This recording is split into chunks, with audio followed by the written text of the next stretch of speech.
before they really get your fingerprint, before they really feel your breath, before they really get your contribution, before they really feel you. That's what you don't want to happen. You don't want a great decision.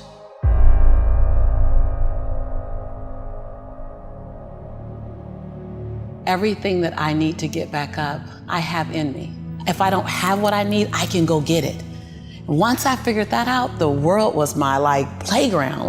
The question was just, where do I go get it? I don't know about that. Where do I go get it?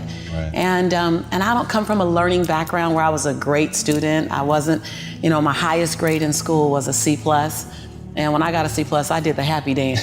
And so I didn't have a background where studying was natural for me. But when I realized that if I go study something and I learn it, I own it, it's mine now, man, it was crazy because all through school I struggled. The last time I took an English class, my English teacher told me I was the weakest writer she ever met in her entire life. Lovely. Yeah, lovely. And the same year I took a speech class, and my speech teacher, he said, quote unquote, Ms. Nichols, I recommend you never speak in public, that you get a desk job. Wow.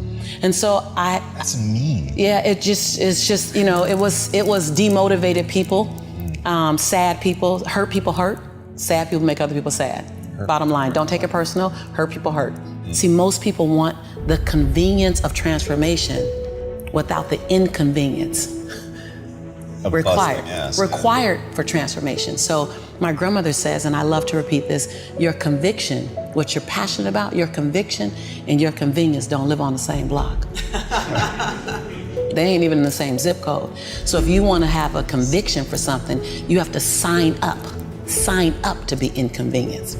We're trying to find convictions and passion and breakthrough on the inside of our box. Well, when you realize that the box doesn't even exist, like someone made up, oh, you're playing outside the box, so we all bought into, there's a box. Well, I don't even own a box. I don't even want to get in your box. You better come out here because I ain't getting in there. And so when you start thinking like that, Tom, all of a sudden, everything is possible. So I disrupt people when I say, you want to make me extraordinary, because it lets you off the hook.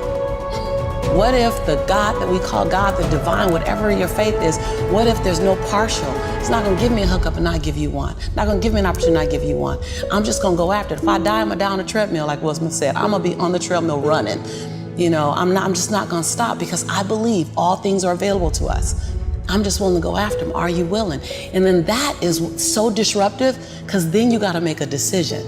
Because it's easier to live inside the parameters of, well, as a Black woman, well, as born and raised in South Central, well, I'm dyslexic. I wrote 7 books, I'm dyslexic.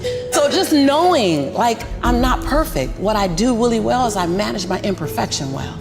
And so we're all waiting for perfect. It's an illusion that will never come to you, and it's an excuse to never show up and play. Your story is not meant to be your fortress. Your story is meant to be your fuel. Any story. The beauty of me being one of the top 1% earners in America is that I was on government's assistance. Right. That's the beauty. Come on, it wouldn't be a big deal if my family was rich or whatever. I'm supposed to do something. The beauty is that when you show the little engine that could story, I'm not gonna run fast, but I ain't gonna stop running. I might slow down and have to breathe and catch my breath, but I'm not stopping, because I believe all things are available to all of us. And good people should do well, because when good people do well, good people just do more good in the world. I'm that same girl who ran track for Dorsey High School, who struggled to get through high school, who got kicked out of college because I couldn't afford to stay. That was on government's. I'm that same girl. I don't forget her. I'm also that same woman who runs a multi-million-dollar business. I'm also the same woman who has 7 bestsellers.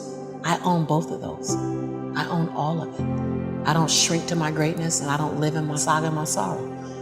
If you can own your brilliance while owning your imperfections, if you can own your giant while owning your smallness, if you can live in duality, constant duality, the freedom will be earth-shaking if you can live in that. See, either you don't want to be as great as you really are, and you're trying to dim your light so that others won't feel